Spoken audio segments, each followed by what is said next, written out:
Good afternoon, esteemed participants, and welcome to our educational webinar hosted by the International Trade. I am Anne, your host for today's session. So, before we delve into our content, let's ensure our technical setup is optimal to everyone. Please respond with a yes in the chat box if my voice is clear and the presentation is visible. Let's take a moment for everyone to confirm for it.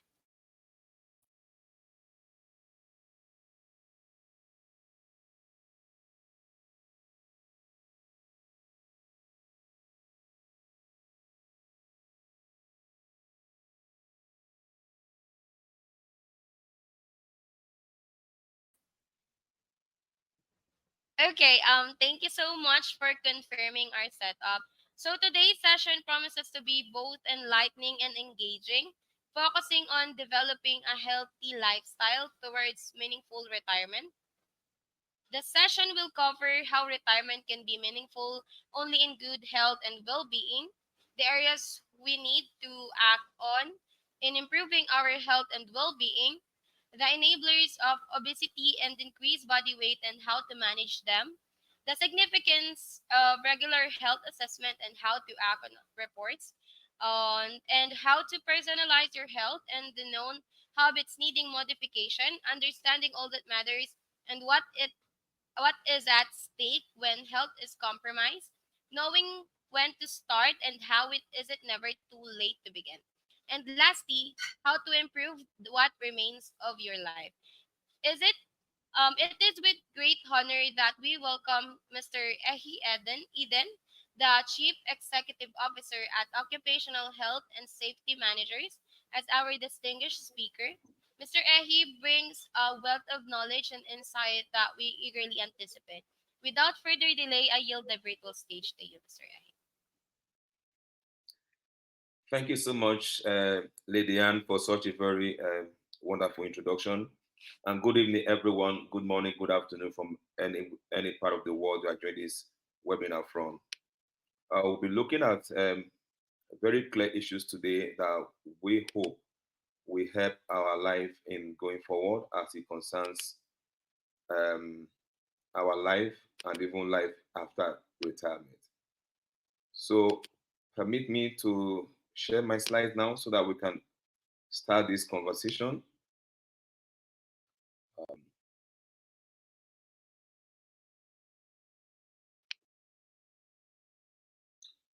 just confirm you're seeing my slide.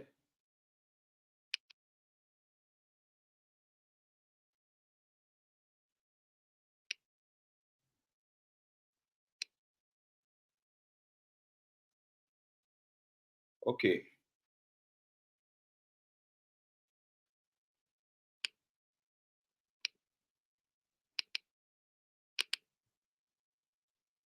Are you seeing my slide? Yes, Ehi. Okay. Thank you so much. So let's start by reminding ourselves. Okay. Let's start by reminding ourselves that retirement is good and work is also good for our overall health and well-being. But most times we are not able to retire healthily and safely, and people retire, and in a couple of years after you look for them diligently, you are not able to find them. And if you find them, they become a contrast of who they were. So we need to see how we can start preparing for active retirement, and retiring in a healthy manner can also be learned. And this is what we are looking at even this evening.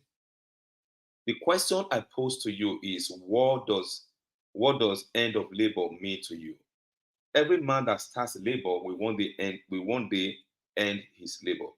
But let's look at how Aristotle clearly succinctly put it. He said, the end of labor is to gain leisure. But most times, are we really gaining labor? Are we really gaining leisure at the end of our labor? That's the question that we need to ask. So we need to see how we can bring leisure into the end of our labor. If that does not happen, then we might be struggling with a very bad retirement. Retirement is not the end of work, not the end of life. Retirement is a transition from work into a different life entirely. How we manage this, I mean, it's totally left up to us and what we do with it. And we find people struggle with it because most of us are not taught, I mean, what we need to do, I mean, in our retirement, and it becomes a problem to us at the point of retirement. Two factors clearly surround retirement, and those factors are fear. Then the second one is uncertainty. Fear can be priced, but uncertainty cannot be priced. So for the sake of fear, people don't know what they're going to meet at the other end of the page. People don't know what they're going to meet at the other page of their life. It's really difficult, and you don't know what to do. You don't know what. I mean, you worked about 35 years of your life. Now you are told to leave at the end of your retirement. You don't know what to meet, what's going to confront you. So this fear is always one of the key issues that we deal with in our pre-retirement era. They talk about uncertainty. People are so uncertain. What is in the future? What happens to me? I'm going to be paid, but what do I do with my life? So these are two key factors that surround retirement. But why would we wait and allow our people, our employees, ourselves to start dealing with this issue when we can start teaching people what it means to retire safely and healthily in a healthy manner while they are within their mid-career ages? And this is why this has become very necessary. What is healthy lifestyle? Because at the end of the day, most time people retire, their lifestyle, their health get totally broken, and they're not able to live meaningful life ever after. And most of them are not able to live, I mean, optimally, and they die before their time.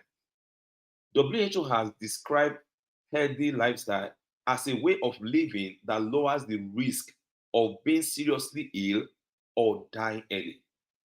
That word dying early is what I want to look into properly. Because dying early factors are responsible why a man or a woman that has worked and had to die early. What are those factors? We must see how we can x-ray them and see what we can do about them even tonight. It's also been seen as a way of living that helps your whole family understand the fact that you are retiring. A lot of things are going to happen. It's not about the principal person that is retiring. It is about his or her entire family. Because if you retire wrongly, you don't know what to do, and your health is no longer in place, it doesn't just affect you, it affects you as a principal person, but it affects your family members as secondary victims also. So when you adopt healthy lifestyle, you provide more positive role model for other members of your family. I mean, to also emulate and also develop healthy lifestyle. Like I said, like, it's not just about you, and that's what this is saying. It's not just about you; it's about you and your family, and this is what I need us to keep in mind today. So it's not just us. We must ensure that when things go wrong within our retirement life, it affects our family as well. First thing you need to look out for is, where is that gap? Think about the gap. What are those things that are in place in my life? What are those things that are not in place? How do I start making provisions for these things so that, I mean, when I retire, I don't become a victim of this? What are those things I need to change? What are those things that I'm doing right now that I ought not to do? What are those things that I ought not to be doing right now I'm not doing? You must see how you can figure this out, and don't figure them out too late. Figure them out within your mid career stage. Don't wait until you retire before you start figuring these things out. And that's what we're talking about here. The truth is that we must build from the old to the new. What is that lifestyle that we are bedeviled with, that we'll be living with? Am I overworking myself that I don't even take care of myself? Work has become a not that work is good, but work in excess also ruin mental health. So we don't want to ruin our mental, we don't want to ruin our well-being. Am I taking too much of sodium, which have been seen as a big driver of hypertension? Am I living on beverage drinks, which of course are also a big driver of this non-communicable disease? Am I still dwelling in alcohol, tobacco, and all have you? Am I having sleep inadequacies? Am I able to have regular physical exercise or physical activity? These are the things we must look out for that will help us, I mean, build our life further into healthy retirement. The question we are asking: how are you eating currently? How are you eating currently? Because if you look at two things we look at for, what you eat becomes who you are. What are you taking in? What are you taking currently? Do you think it is good or bad for you? Whatever you're eating today and how you're eating it, do you think it is bad or good for you? Where do you want this current eating habit to lead you? These are questions you must ask yourself. Am I above a certain age and still dwelling in some kind of food or nutrients that adversely impacts my life? What do I do with them?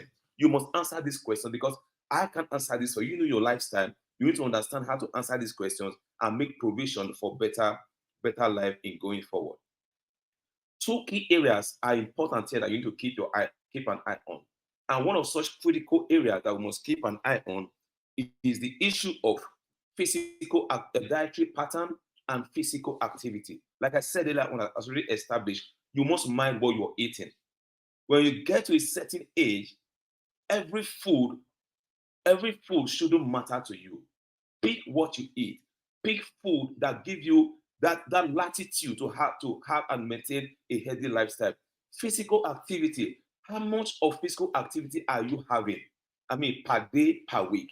Most of us, work has taken over all that we have. As a matter of fact, Harry Post report said that leisure life has dropped since 1972.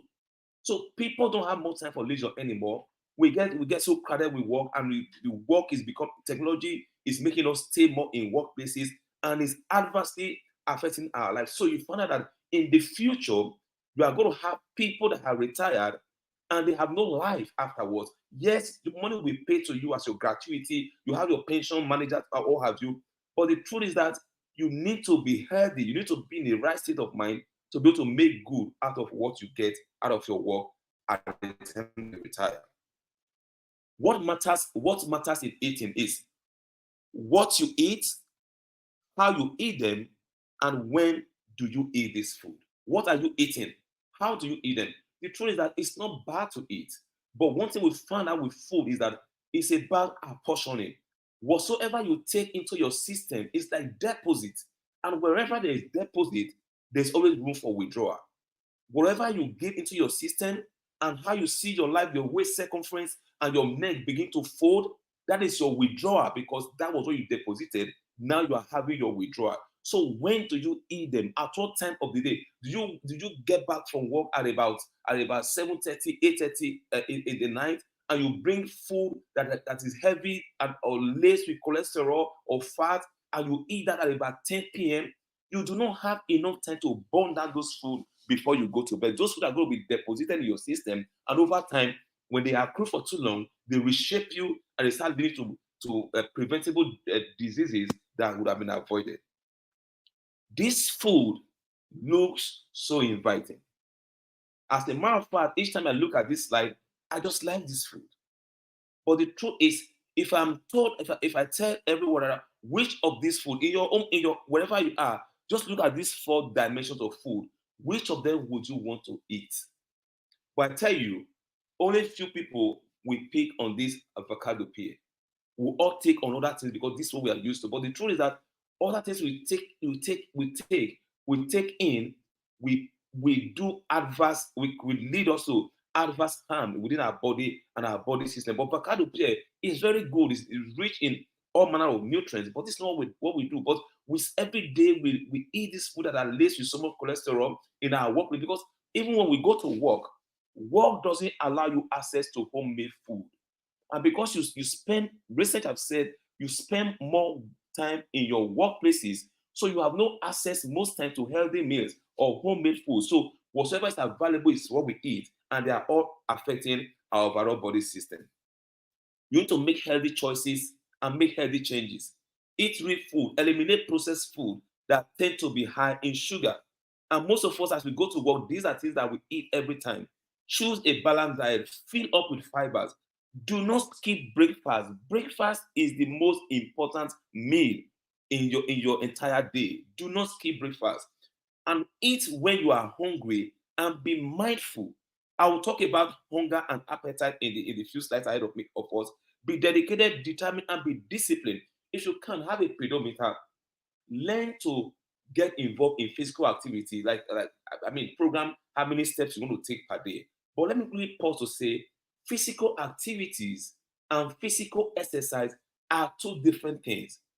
Physical activity talks about the daily or momentary muscular movement. When your bones move, your joints move, that's physical activity. But physical exercise is planned physical workout that you need to build up your muscles or that part of your body, or able to just get, ensure that you work out. Keep journal and see how you are making development. But the truth is that every success you record, learn to give yourself a pat at the back. Healthy food choices in disease reduction. 10 leading causes of death in one, according to 2012 report. You have heart disease, you have stroke, you have low respiratory infection. These are all linked to nutrition, which plays a very important role in dealing with infection or immunity. If we want to have increased immunity, we must eat the right kind of food, because if they are not there, we are more susceptible to infection and illnesses, and when they come, they last longer than they ought to last. The fact about hunger is your body physiological quest for food. Your body naturally wants to eat food, and you must understand that yes, this is a natural call that I want to eat. But learn to know that you only eat when you are hungry, not because food is available. That is the discipline we're talking about. Don't just eat because there is food. Eat because you are hungry, because that is your natural body quest for food. Then you also need to see how you can stop eating, not when the food that you were served is finished. You stop eating when you feel you are no longer hungry. So these are kind of discipline you need to develop, because at the end of the day, remember that whatsoever you do now, it waits for you in the future. You want to have a healthy future, you want to have a healthy retirement. These are some of the areas you must look at in ensuring that that is possible when you get there. That's why you call the concept of energy intakes. It's called calorie balance. It's called energy intake over energy expenditure.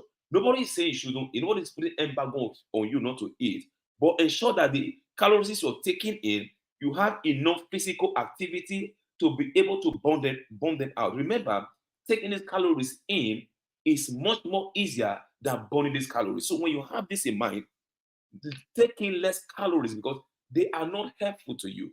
So if you don't have enough physical activity to burn down these calories, don't take them in.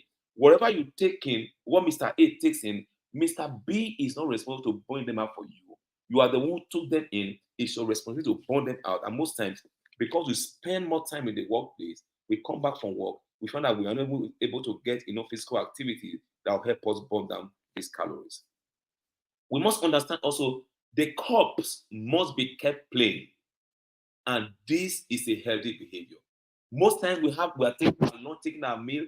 What I see most times is that the cup is colorful and the plates have become plain. I will explain. Keep a plain cup. Plain cup means there is water in your cup. Keep a colorful plate. Let your food that you are eating be filled with all manner of fiber, fruit of all types, vegetables. But what we see is the reverse. The plate become plain and the cups are colorful. We take beverage drinks, to take any meal that we have, it is not in your own best interest. Now you look at this slide, in whose interest is this? Every meal you take a beverage drink. Every meal you have 3 meals a day, you take 3 glasses of maybe 30 cl beverage drink. Do you have enough capacity to burn this out? One public health physician told me every bottle of drink you take, you need a minimum of 1 week to be able to pump it out of your system. You don't have that enough physical activity. So why load yourself up with what you know will wait for you in your future, because you're making deposit. Retirement is the time of withdrawal. Whatever you take in, they're going to wait for you. So it's high time we make decisions and modify our lives so that we can become better off, but we don't enter retirement and we are reading with diseases and illnesses. It looks like we're retired to our sick bed. That is not what we crave for. Physical activity is very important. And most times you just have to most times sedentary has become a very big issue. It's a big fueler of obesity in the workplace. Take every opportunity you have to sit. Learn to change the norm. Take it out. Take the seat out. Let's not in any meeting we want to have a quick meeting of 15 minutes. We start gathering seat. Don't gather seat. Let's do stand-up meetings. It's going to help you. And American College of Sports Medicine have said exercise is medicine. doctor should prescribe it. Learn to get involved in physical activity, have enough exercise. It is good for your future, it is good for you at retirement. You look at these guys, you are not busier than they are. This is Mark Zuckerberg and Branson. Look at them, they know what is at stake. They are busy CEO, busy executives. They know what they are doing. But at the end of the day, when the curtains are down, when you don't see them, when they get home, this is what they do. How many of us can comfortably say we go home, we deliberately went out to work out or got involved in, went to gym. But most time when we get home, we get sunk in our sofa and we tune on to television to look at what are those news that we missed, what are those programs that we missed, and that's where the sleep will come. For then we take our shoes, we go to our room, and that's how the day ends. Get involved in physical activity. You must understand what is at stake. It's all about you. It's important. In our offices, create healthy office. Let's replace most of those high calories food. Let's replace them with fruits. Make them visible that employees can see them. Let's have more of fruit in the office that we have of high cholesterol food and most food that are high in carbohydrate. Reappropriate our pantry to offer more fruit. Have the meeting norm. Every meeting we mustn't sit down. Let's learn to do stand-up meeting. Walk around the walkway on the corridor. That's a meeting. Do not stand in everything. Have walking meetings. It helps you because every step you take, it counts as it concerns your health and your well-being. And this is what I encourage us to see what we can do about it going forward. Create a healthy office. Let's have access to water. The truth is that water is the best form of drinks. But I realize that most people don't drink water. Learn to rehydrate yourself. Drink water. It is more affordable and it is best form of drink you can ever have globally. Establish water stations. Let people have a place where they can have access to water. Do what you call water intake challenge. Set up something in the office that people can take and let us begin. Give yourself a target. How many liters of water do you want to take in a day? What is healthy for you is important. Use the stairs instead of using the elevator. Make stairs with visible, with attractive design and write up that will motivate people to get involved in physical activities. Very important. As a matter of fact, one of the clients I work for in Lagos now, what they have done is that they have had in every week, there's what you call one day set aside that's called no elevator day. That means on that day, as we all get to the office, the elevator is locked, so everybody is forced to take the stairs and walk down to your office. We need to be creative and do something meaningful that can help us keep our life and our head. To be useful even in our future. For those of us even as to retire, create healthy office.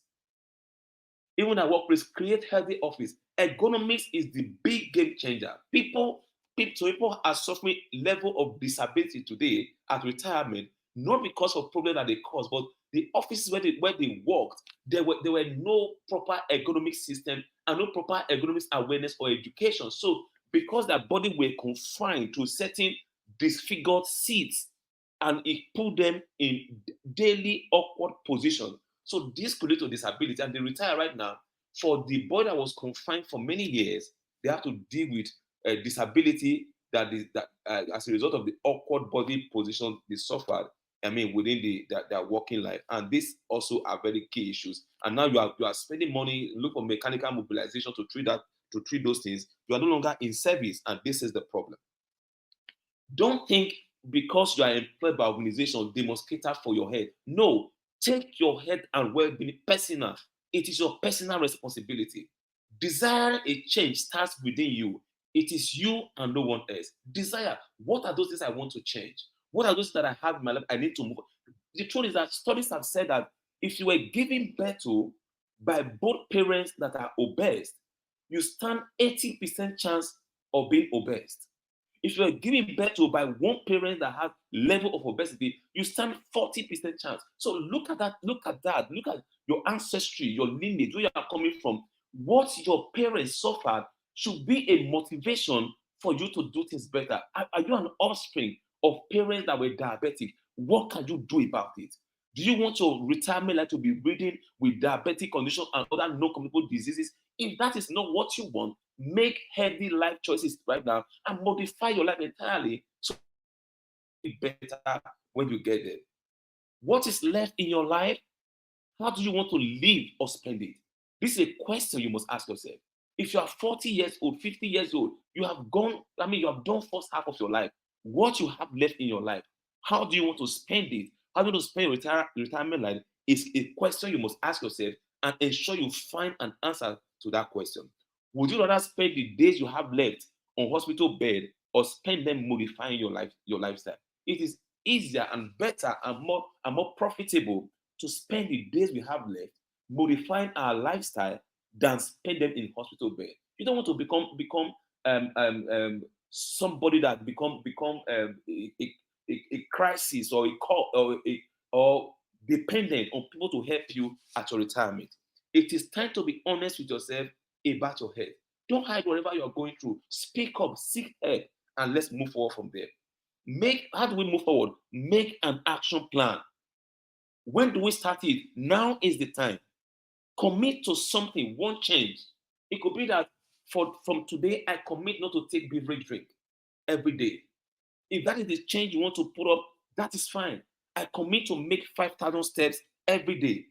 I commit to use the gym maybe once or twice a week. I commit to reduce my cholesterol intake. Commit to a change. You will make healthy choices when you are ready to commit to making that change. The only way to break a bad habit is to replace them with good one.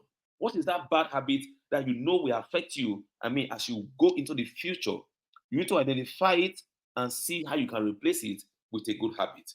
Set your wellness goals high. Set a goal for yourself. What do I want to do? How many kg do I want to drop? Do I want to stop alcohol intake or I want to reduce my alcohol consumption? Do I want to stop taking tobacco? I want to reduce how many sticks I take in a day. The truth is that tobacco has high carcinogenic substance. So the tar in tobacco gets you grilled and you can't stop tobacco. And these all cumulatively have what you call cumulative adverse health effect, which will affect you even at retirement.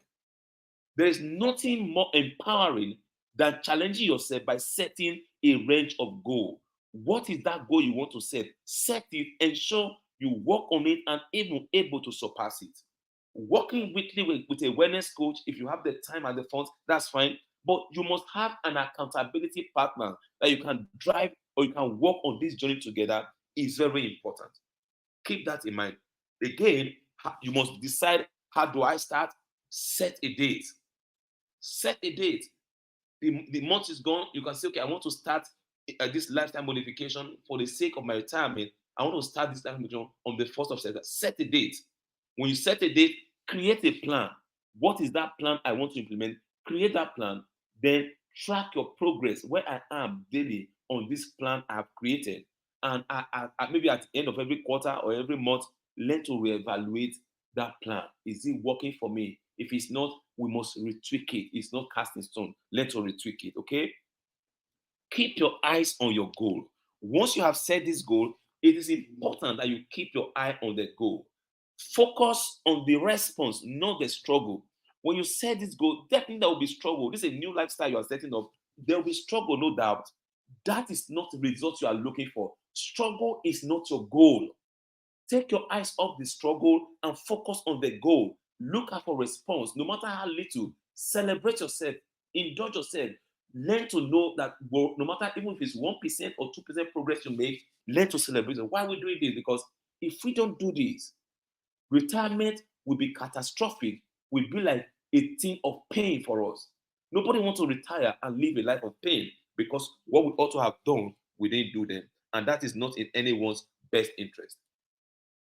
Then sleep, stress sleep, and your health. How much of sleep do we get on a daily basis? Sleep has become an essential commodity. People sleep less time right now because we live in a world that is laden with so much technology. So sleep hours, has gone down in people's lives. Most time we don't know the difference between our bedrooms and our work environment. So most time we bring our laptops, if they end up in our bedroom, we are busy fixing what we couldn't fix in the office. And one email that drops in, it takes away your sleep. You're not able to sleep at the end of the day. But this put together leave you even more stressed than you were before you came back from work. So most time we go to bed, we sleep, and you think you slept. but you slept, but you never had a happy night rest. Happy night rest should be a goal, and that's what we must focus on. We need to have, because when you sleep, sleep changes a lot of things. I mean, even God that created sleep, he knew that we needed night to be able to sleep. So even most times we say, okay, you must meet this number of hours of sleep. You may not have it at once. Learn to break your sleep down into. I mean, even if you have 1 hour break in your workplaces or a 1 hour lunch break, you can use 20 minutes to do your lunch and use 40 minutes to do a power nap or micro sleep. That 40 minutes you have done counts for you. So it's important that, because when you don't sleep, a lot of things happen. I mean, your decisions, I mean, are altered. You become irrational, unduly irritable, and stuff like that. What is sleep? Sleep is a condition of the body and mind, which typically reoccurs for several hours every night, in which the nervous system is inactive, the eyes close, the postural muscles relax, and consciousness practically suspended. So your body goes through a healing process as the result of sleep at night, and it prepares you. Your neurons, they are all down. They prepares you for what is going to come the next day, the next activities. But most time when we don't sleep enough, we enter the next day activity. We are tired as early as 8:30 a.m. We are tired and we were at 5 p.m. yesterday. Why? We slept. We didn't really have enough. We didn't really have happy night rest. How much of sleep is enough? Inadequate sleep, such as not sleeping enough overall, it have a lot of short-term and long-term effects. Drowsiness and sleepiness and irritability, reduced alertness, poor mental motion, and again, this affects our productivity. This affects our productivity. So it's important that we get, I mean, enough hours of sleep. It's good for your now, and it's good for your future. NIH report shows that not getting enough sleep is associated with excess body weight and obesity.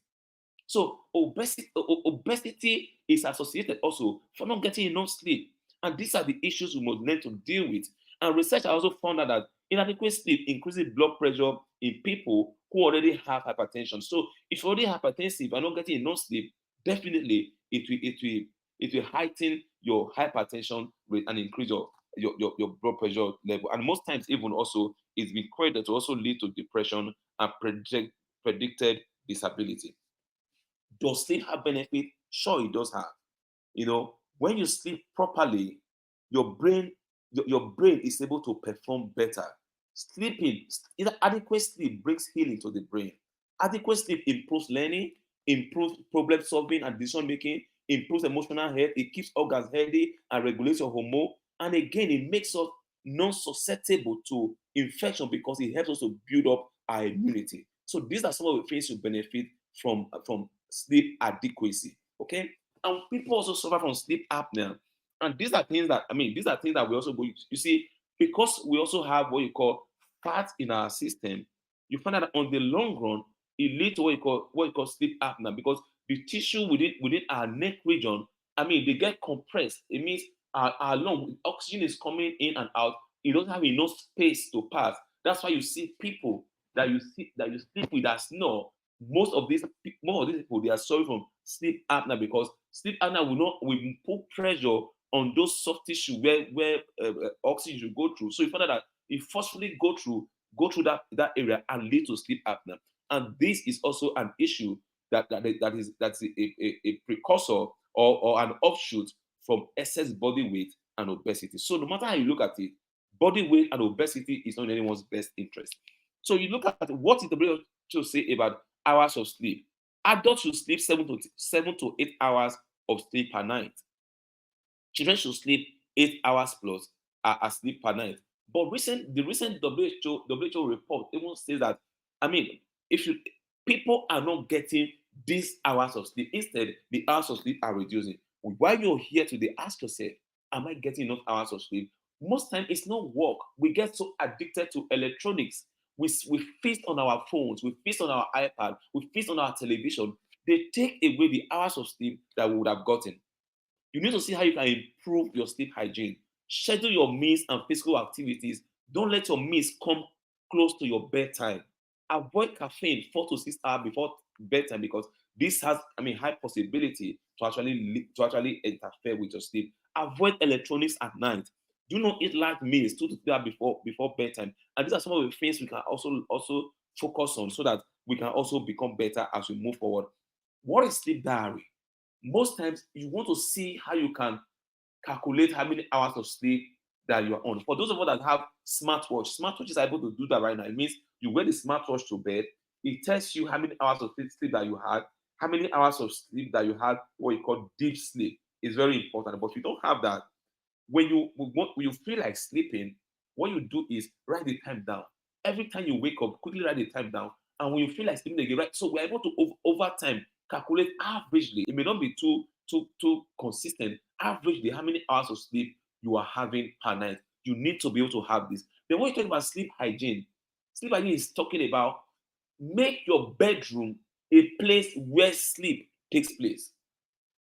Don't make your bedroom an extension of your office. But most time, what we do is that we make our bedrooms an extension of our offices, and work follows us home. So it disrupts the purpose of bedroom. So make your bedroom a place where you sleep. If you know that you're not able to sleep, like put them off early enough so like I have enough sleep. And I just put on some quotes from some scholars.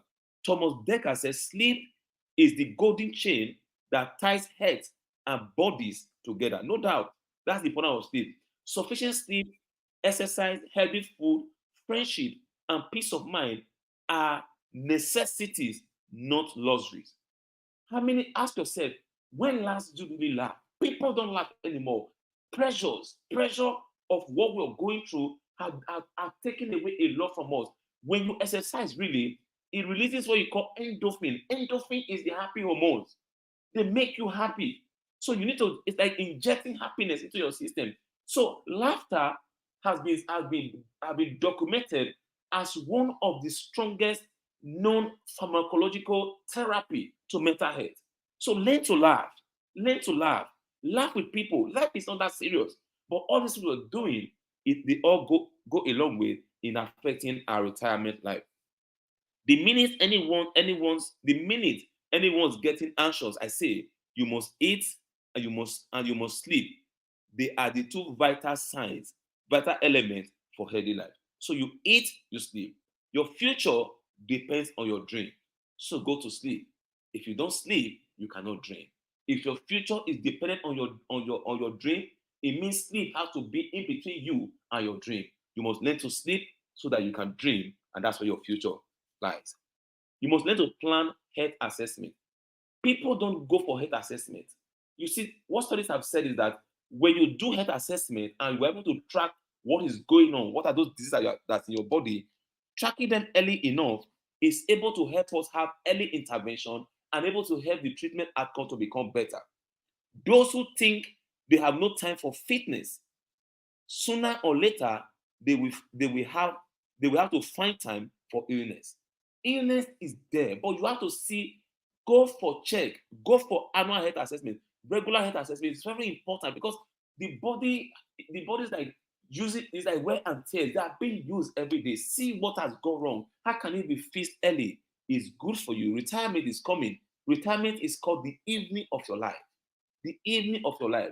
You need to prepare yourself for that evening because at that time, if health is lost, everything is lost. When money is lost, you can still be okay. But when health is lost, everything is lost.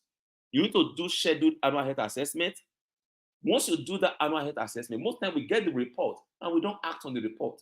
This second point is my emphasis. Don't just take the report that is given to you by your health consultant. Make a deliberate attempt to act on this report. There are things that will flag the red. This value is out of range. This value is out of range. Ask them, what do I do? Act on those reports. Once you've acted on those report, come back for reassessment. Haven't gone for treatment or after those report, come back for reassessment and create time for more exercise. Like we say again, it is medicine. Significance of regular health check.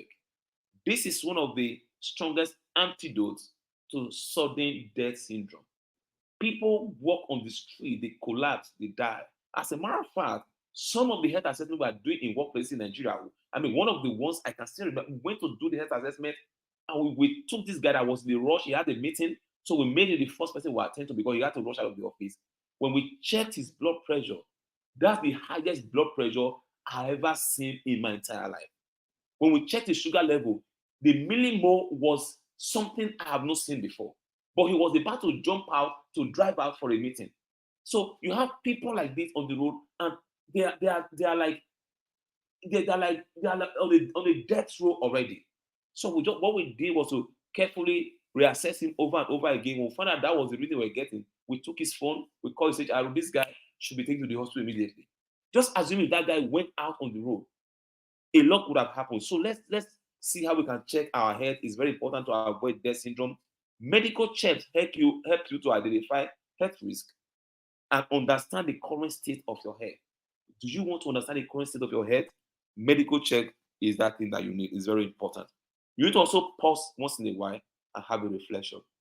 Where am I in my goal? The way my head is it, do I really like it? What do I do? What are the interventions I need to put in place? Always pause. Don't be on overdrive at all time or autopilot. Sometimes take some two step backward, pause, have a reflection. What is the state of my head? What do I need to do better is very important. And finally, this is who our actions created.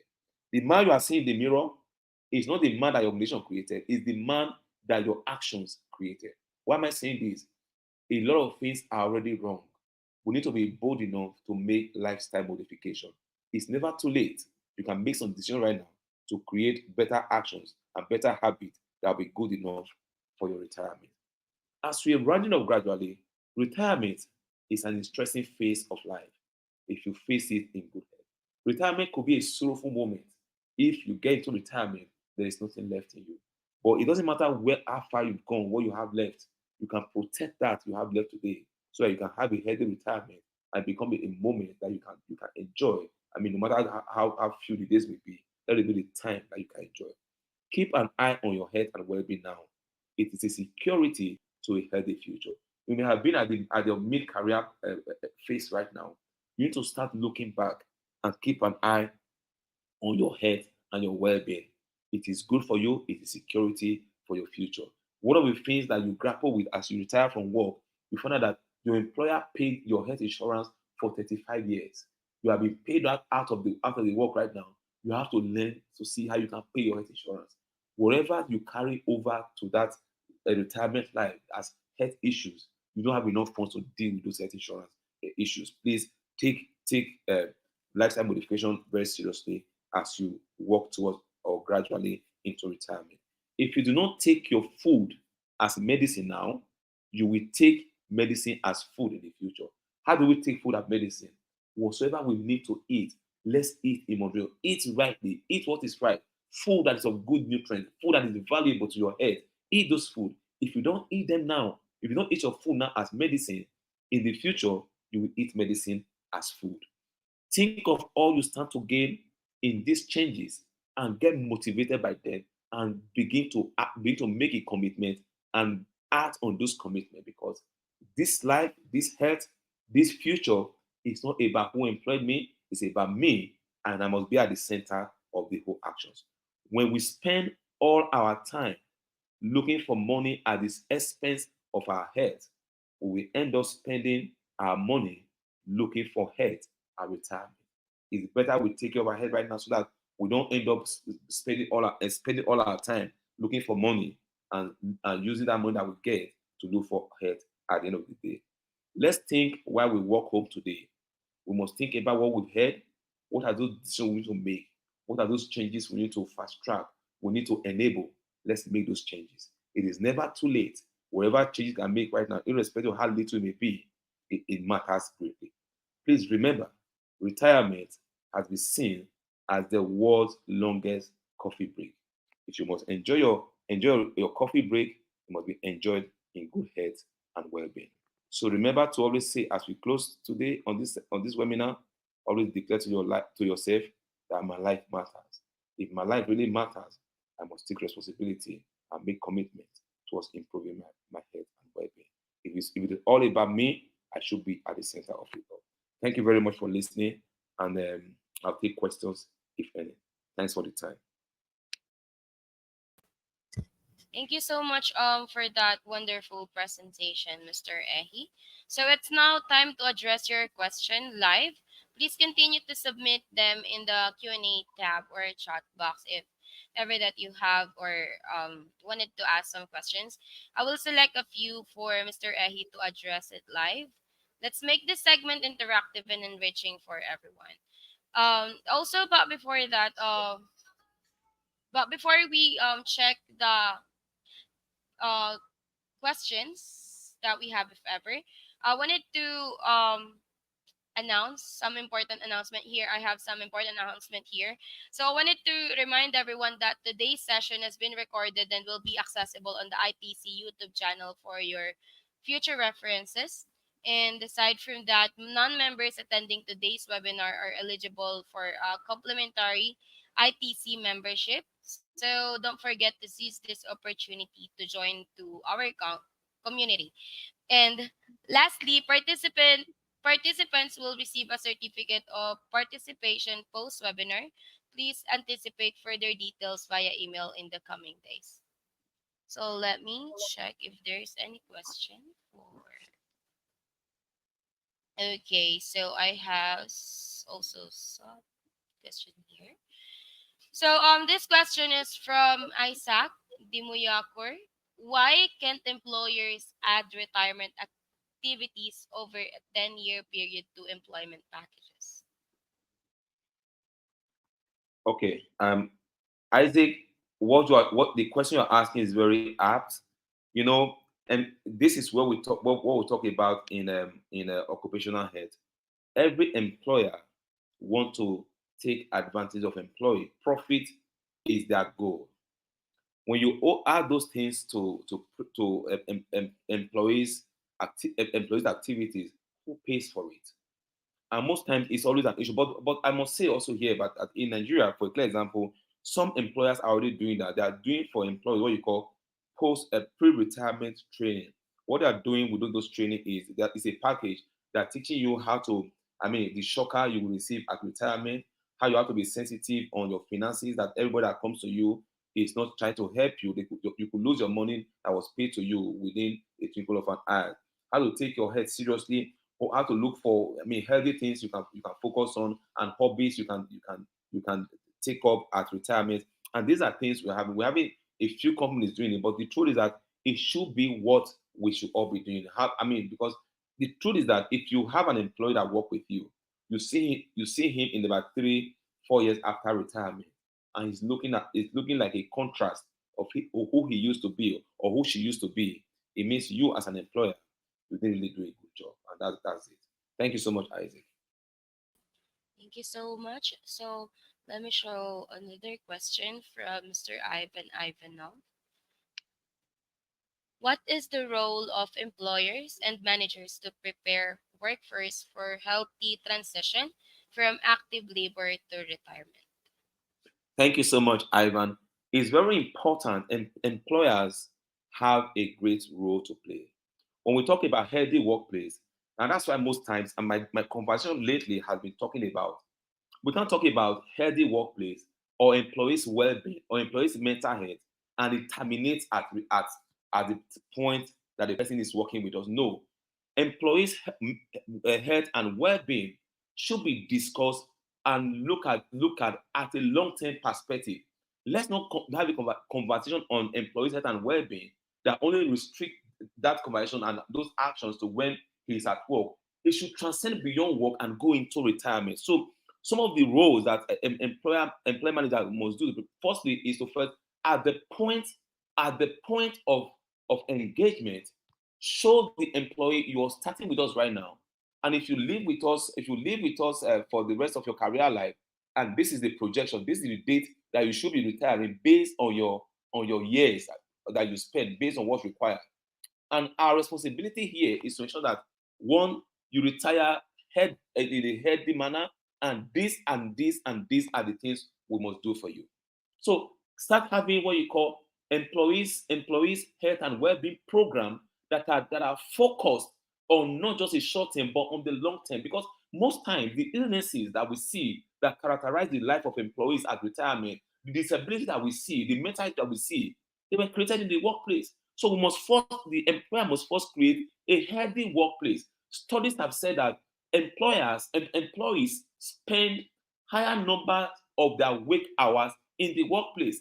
If that is correct, it means the workplace must be made safe, healthy by the employer by creating well-being program, wellness program, well-being program, and mental health programs that will help improve the health and well-being of employees. And even when employees have to transition into retirement, make a program available. In Nigeria right now, some companies are doing it, initiating what you call pre-employment training.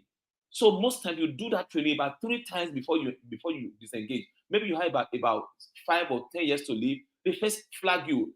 It's, as a matter of fact, it's the system that will flag you that you are due for this training based on your age, based on the date you are exiting. So they take you out of the workplace entirely. They are training you to see these are the things you will see in retirement, and we are trying to help you ensure that you get it right. So these are some of the actions that employers can actually deploy in ensuring that managers and employees are able to transit properly into retirement.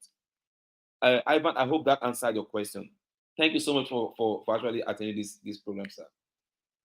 Thank you so much, Mr. A. So I also saw a question from Adebesi Ianda.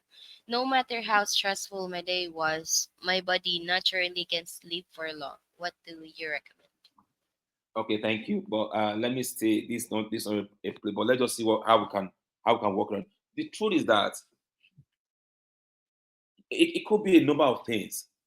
I'll say clearly, you may need to see maybe a physician to see what exactly is. I mean, stress is a big thing. No matter how stressful your day was, your body naturally can't sleep. It could be that you're dealing with some sleeping difficulties like insomnia, and we need to establish that is the direction. So if this has prolonged for quite a while, it will be important you see maybe a physician or a mental health expert or a clinical psychologist to just explain. I mean, look, we have to look at what is the history, when did this start, and look at those things that you can identify. I mean, before this thing happens, and it would be nice to have that. But now we can't really say until you have a thorough evaluation or and go through run through a process with a clinical physician to tell you what exactly they must have been responsible. But it's important that you do this. And DBC, you in Lagos, please see me at any time you are free. Come to the office next door. Thank you so much. Thank you so much for that, Mr. Ehi. So we have 7 minutes for us to end this webinar. So do you have any final thoughts that you would like to share about the presentation? Is that me? Yes. Okay. While we will leave this place today, I need us to know that work is good for mental health, but excess work also destroy mental health. We must keep in mind it's not just about us, like I established earlier on. We are the primary person. Remember that we also have family members who may be a victim, who may be victims of the things that we may not take care of. So while making those decisions, remember that it's not about you, it's about people that will be affected by what happened to you. So make decisions that you want to make with that thought in mind, because the chain of pain will be too long. You have a spouse, you have children, you have parents, you have siblings, you have friends that will be impacted by what happens to you. So when you have this in mind, you know that you are able to do the right thing and make the right decisions. The truth is that body weight in excess is not in your overall advantage. See where you are right now. See what you can do. See the state that you are. See what can be modified. See what you can commit yourself to. Like I said earlier on, we are not telling you to commit yourself to 10 things at a time. Look at one thing that you know, yes, on this, I can commit myself to it. And live that through and see the benefit that brings into your life. And once you see the benefit, that becomes a motivation for you to pick up some of that thing to commit to. But on the long run, we really want you to be healthy and live a happy retirement life. Because at the end of the day, they may pay to you when you leave the office. You have so much money. The truth is that if your health was not, if you don't take your health and well-being seriously, that money you will use to pay in for living in hospital beds from city to city and from hospital to hospital. That's not what you are looking for. So overall, what I'm saying is that learn where you are right now to take some personal decisions, modify what is needed to be modified is in your own best interest, and face the future with what you have created. Thank you so much. Thank you so much for that wonderful reminder. Okay. Aside from that, if there's anyone who wanted to contact you directly about your presentation, could you please also leave your email address on the chat box or here? Yes, I Yeah. can. I can do that right away now. Okay. Perfect. So if you want to reach me, this is my email address. You can reach me with this, and we can discuss further and see what we can do. Okay, for those anyone who wanted to contact Mr. Ahi about the presentation or about the topic today, his email address are already or is already on the screen right now. And I will also leave my email address here for those attendees who are not yet a member of the ITC. You can also email me directly. So, okay, thank you everyone. I really appreciate you, all of the participants here, and you too as well, Mr. Ehi. So I'd like to emphasize the importance of the strategies shared by our speaker for today for developing a healthy lifestyle leading to a more meaningful retirement. Start small. Whether it's improving your diet, staying active, or scheduling regular health assessment, these steps can significantly enhance your well-being as you approach retirement. Also, remember it's never too late to make positive changes. Take the lessons learned today and apply them to your daily life for a healthier future. And don't forget, you'll receive a certificate of participation via email in the coming days as recognition of your commitment to this learning. Thank you for joining us, and special thanks to you, Mr. Ehi, for the invaluable insights. We look forward to seeing you all to our future webinars. Have a great day or have a great afternoon, and remember your health is your wealth. Have a good one, everyone. Thank you so much, Mr. Thank you so Ehi. much. Mm-hmm. Thank you so much, Lydian, and thanks everyone for attending. And see you again in our next webinar. Have a good Thank you evening. so much. Have a good day.